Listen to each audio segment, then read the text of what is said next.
Jai Mahamaya Ki Jai. In our last discourse, we heard about the guru of the Devas, Brihaspati, giving advice to Indra. We'll go on for chapter 5. Vedavyasa said, the thousand-eyed Indra, hearing this, again asked to Brihaspati that he would make preparations for war against Mahisa. Without effort, kingdoms are not attained, nor happiness, nor fame, nor anything. Those who are weak, they extol effortlessness, but the powerful never praise that. Knowledge is the ornament of the ascetics, and contentment is the ornament of the Brahmins. But those who desire lordship overpowers effort and powers to destroy one's enemies are their excellent ornaments. O Muni, I will kill this Mahisa by my heroism if I had, as I have in old days, killed Vritra, Numel, and Balasura. You are the Deva Guru, therefore you and my thunderbolt are my strength. The immortal Vishnu and Shiva are here to help me in this. O Guru, preserver of my honor and prestige, now recite the mantras calculated to remove all obstacles toward my victory. I, too, am making preparations and raising my own forces to wage war against that demon Mahisa. On hearing Indra's words, Brihaspati smiled and said, O Lord of the Devas, I see you are bent on fight. I will neither stimulate you to fight, nor shall I make you desist from the purpose. The issue is doubtful. There may be defeat or there may be victory, O Lord of Sachi. You are not to blame at all in this matter. What is written in the book of fate will come to pass, be it victory or defeat. I am not aware of the future in this respect, O child. You know already that an amount of suffering I had to endure in times gone by when my wife had been stolen. O destroyer of the universe, of the enemies, my wife had been stolen by the moon, who turned out to be my enemy.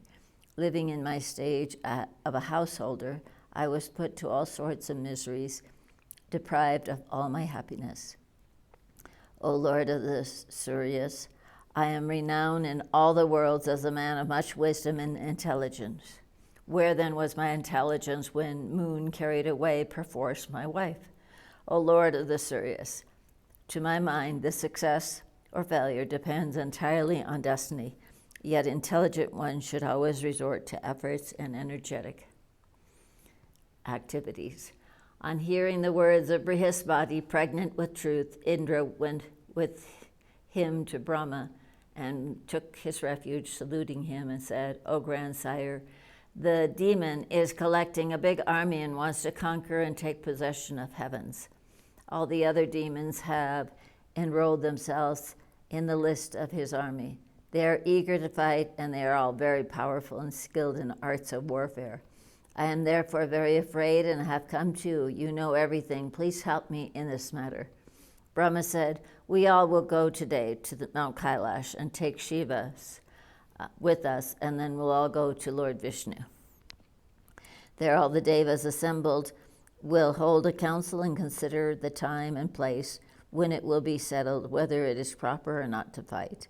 For one who dares to do any act without considering one's strength and without any judgment certainly courts his own downfall.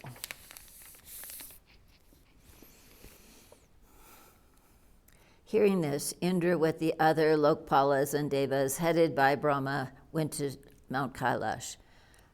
When they came to Shiva, they sang Vedic hymns to him. Shiva became very much pleased, and they taking him with him, went to Vaikuntha, the abode of Lord Vishnu. Indra saluted Vishnu and sang hymns to him and told him about his errand thus. Mahisa has become very haughty on account of the favor bestowed on him, and therefore we are very afraid, and therefore ask your help to relieve us from this danger. Vishnu then, hearing the cause of the fear, told them, we all will fight and kill that demon. Thus settling the question, Brahma, Vishnu, and Shiva and Indra and the other Devas, riding on their own vehicles, respectively dispersed, while Brahma on his vehicle Swan, Vishnu on his vehicle Garuda, Shiva on his bull, Indra on his elephant, Kartikeya on his peacock, and Yama, the god of death, on his buffalo, were all on the point of going with the other Deva forces. The army of the demon Mahisa met them on their way, all fully equipped with arms and weapons. A dreadful fight then ensued between the Devas and the demons. Arrows, axes, clubs, axes, tridents, discuses, weapons of all kinds, and various other deadly weapons appeared on the scenes with which they fought against one another.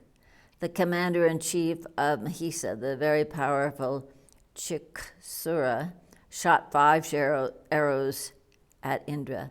The ever-ready and light-handed Indra, too, with his arrows, cut off all of them and struck at his heart heavily with his half-moon arrow. The commander-in-chief, struck by this arrow, fell senseless on the back of his elephant. Indra then struck the trunk of the elephant with his Vajra, his thunderbolt. The elephant, then severely struck with the Vajra, fled away into the demon forces. The lord of the demons, seeing this, got very angry and addressed his general Vidala. "O hero, you are very powerful. Go then and kill first this haughty Indra, and then kill Varuna and the other Devas and come back to me." The very powerful demon, Vidala, on receiving the order, came up at once to Indra, mounted on a very ferocious elephant. Seeing him coming, he shot at him angrily and very terribly, and most powerful arrows that looked like the deadly snakes. But the demon, too, cut off those arrows at once with his excellent arrows and quickly shot at Indra 50 arrows sharpened on stones. Indra cut off all those, and being infuriated, shot again deep, deadly serpent-like arrows at him, and cutting off again all of his enemies' arrows by arrows discharged from his bow, struck the elephant's trunk with his club. The elephant, being thus struck on his head, cried aloud in a distressed tone, and being afraid, turned back, thus killing the demon forces as he fled away. The general Vidala, seeing the elephant fleeing away from the battlefield, mounted on a beautiful chariot, and instantly appeared before the Devas to fight with them again. Seeing the demon coming again on a chariot, Indra shot at him sharp arrows like venomous snakes. The powerful demon, too, infuriated, hurled at him terrible arrows. Then a sharp conflict ensued between Indra and the demon. Finding the demon very powerful, Indra's senses were confounded with anger. He then took his son Jayanta before him and began to fight. Jayanta stretched his bow tight and shot at the breast of the Danava, swelled with pride, 5 sharp arrows with his full strength. Thus shot at by the network of arrows, the demon fell unconscious on the chariot. The charioteer then fled away with his chariot from the battlefield. Thus, on the demon Vidala becoming unconscious and being taken away from the field, all the Devas were very excited and started crying out, "Victory to the Devas!" The Devas were very glad and sounded hymns before Indra.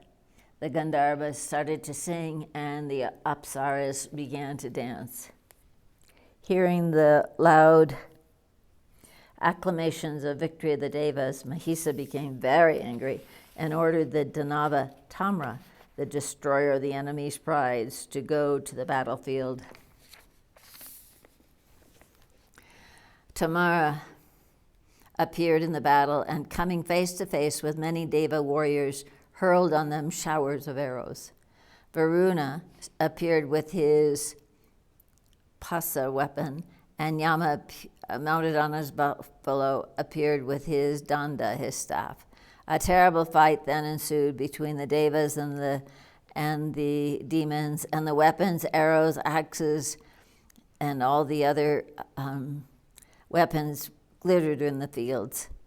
Yama, raising his danda with his hands, struck at Tamra, but the powerful Tamra, though severely struck, was not at all moved and remained firm in his place in the field. On the other hand, Tamra, violently drawing his bow, hurled a mass of sharp arrows at Indra and the other Devas. The Devas got angry and shot at the demon multitudes of divine arrows sharpened with stone, and frequently called out, "Wait, wait." The demon Tamara, thus shot at by the arrows of the Devas, fell unconscious in the battlefield. The demon forces got afraid, and a cry of universal consternation and distress arose. Here ends the 5th chapter of the 5th book on the defeat of the demon forces of Mahisa in the Mahapuranam, Srimad Devi Bhagavatam, of 18,000 verses. Jai Mahamaya ki jai, Vishveshwari Mata ki jai, Harakandashwari Mata ki jai, Bole Baba ki jai.